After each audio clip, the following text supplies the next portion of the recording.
धीमी धीमी हवा चल रही थी। चिड़ियाओं का वो परिवार अपने घर में बैठा भोजन लेने जाने की तैयारी कर रहा था। गुड़िया के पापा, आज बच्चे जिद कर रहे हैं, वो साथ जाना चाहते हैं। मौसम के बदलने का कुछ पता नहीं चलता, बच्चे घर में ही रहें तो अच्छा है। पापा, मैं उड़ सकता हूँ। पिछली बार मैं बारिश में नदी से उड़कर घर तक आया था। मैं भी उड़ सकती हूँ। फिर पापा चिड़िया मान जाते हैं और वो सब अपने घर से निकलते हैं।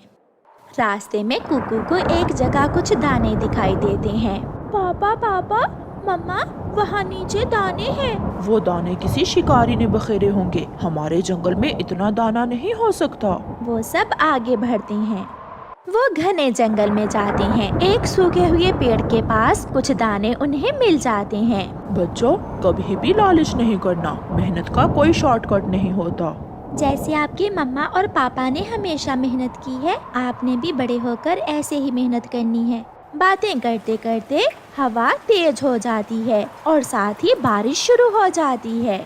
मैं इसलिए डर रहा था, बच्चों को ठंड लग जाएगी। गुड़िया की मम्मा, आप यहाँ आ जाएं और मैं बारिश का पानी रोकने की कोशिश करता हूँ।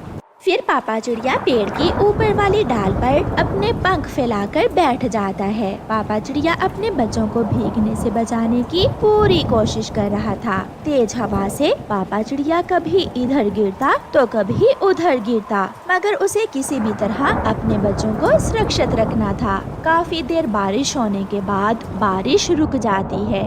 जल्दी करो, इससे पहले कि बारिश फिर से शुरू हो जाए, हमें वापस घर जाना होगा। वो सब तेजी से उड़ते हैं। जब वो वापस आते हैं तो एक नई समस्या उनका इंतजार कर रही थी। उनका घर पूरी तरह टूट चुका था। मम्मा चिड़िया रोने लग जाती है।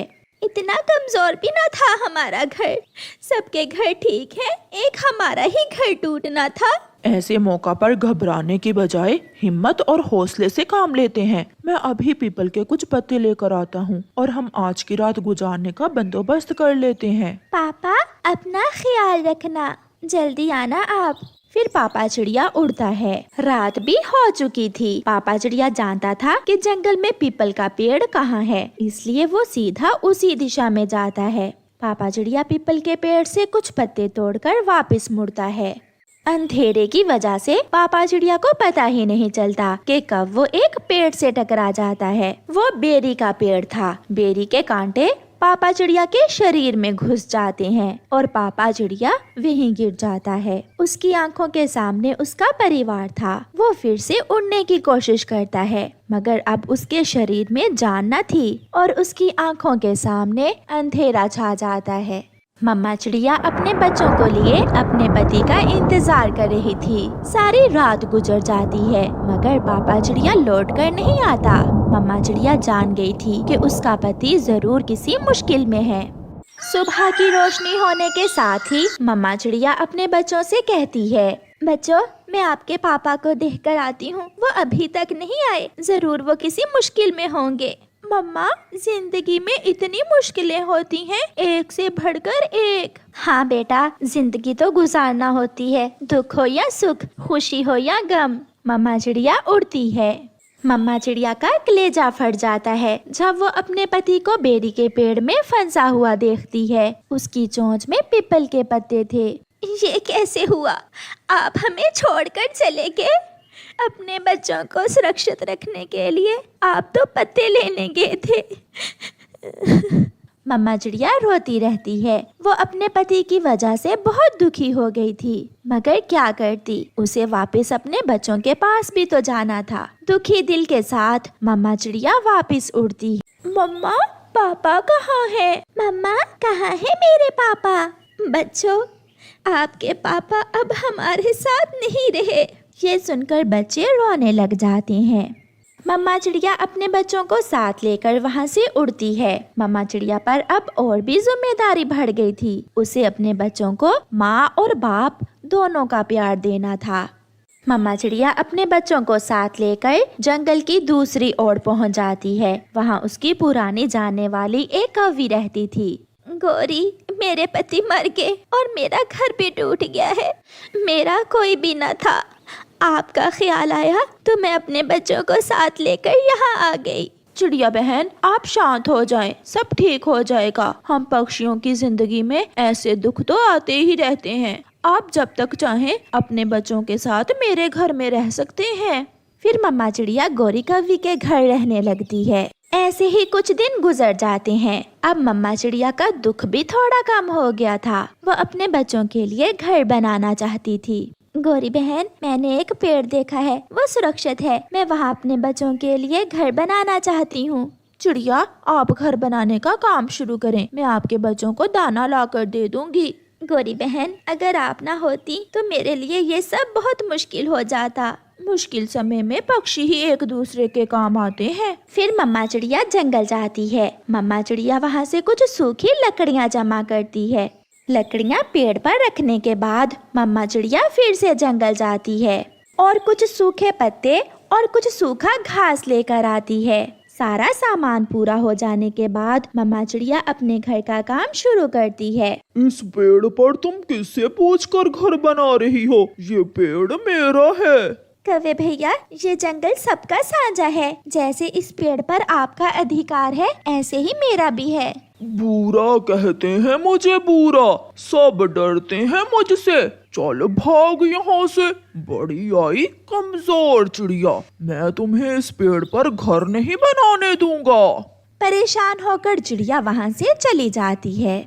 चिड़िया बहन, कहाँ तक पहुँचा घर का काम? गौरी, एक बुरे नाम के कौवे ने मुझे उस पेड़ पर घर बनाने से मना कर दिया है। वो कहता है कि वो पेड़ उसका है। चिड़िया, इस जंगल में रहने के लिए हमें ऐसे जालमों से डरने की बजाय उनका मुकाबला करना होता है। चलो मेरे साथ, मैं देखती हूँ उस बुरे के बच्चे को। बच्चों, आप घर में ही रहना।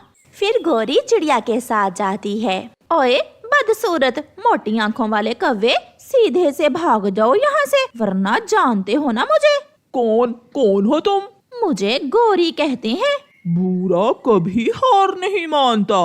और गौरी को गुस्सा बहुत आता है तुम जैसे बदसूरत पक्षियों पर। ऐसा कहते हुए गौरी बूरे पर हमला करती है। वो बूरे को मारना शुरू करती है। ये सब देखकर चिड़िया भी बहादुर बन जाती है और वो भी एक पेड़ की शाख तोड़कर गौरी का साथ देती है। बचाओ, बचाओ मुझे, बचाओ। बुरा कौवा वहाँ से भाग जाता है। जीने का हक लेने के लिए थोड़ा बहुत मुकाबला करना सीखो चिड़िया। फिर चिड़िया उस पेड़ पर अपना घर बनाकर अपने बच्चों के साथ खुशी खुशी वहाँ रहने लगती है। गौरी कव्वी ने चिड़िया को हिम्मत और हौसला दिया था और अब चिड़िया पुराने दुख भूल चुकी थी। प्यारे दोस्तों, इस कहानी को लाइक, शेयर और चैनल को सब्सक्राइब करना बिल्कुल मत भूलना। आपका धन्यवाद। चिड़िया और उसकी बेटी गुड़िया बहुत गरीब थीं। वो सेठ कालू कौवे के घर में किराए पर रहती थी। एक दिन सेठ कालू कौवा सुबह सवेरे ही आता है। चिड़िया, बाहर निकलो, जल्दी बाहर आओ। क्या हुआ सेठ जी, आज आप इतने गुस्से में क्यों हैं? 3 महीने हो गए तुमने घर का किराया नहीं दिया। आज तो मैं किराया लिए बिना यहाँ से नहीं जाऊँगा। कृपया करें सेठ जी, मेरे पास अभी पैसे नहीं हैं। मैं कुछ दिनों तक दे दूंगी आपके पैसे। बहुत हो गया, आज तो मैं तुम्हारा सामान उठाकर घर से बाहर ही फेंक कर जाऊंगा। सेठ जी, बहुत ठंड है, हम ऐसे मौसम में कहाँ जाएंगे? दिया करें हम गरीबों पर। ये धर्मशाला नहीं है जहाँ मैं तुम्हें मुफ्त में आश्रय दूं।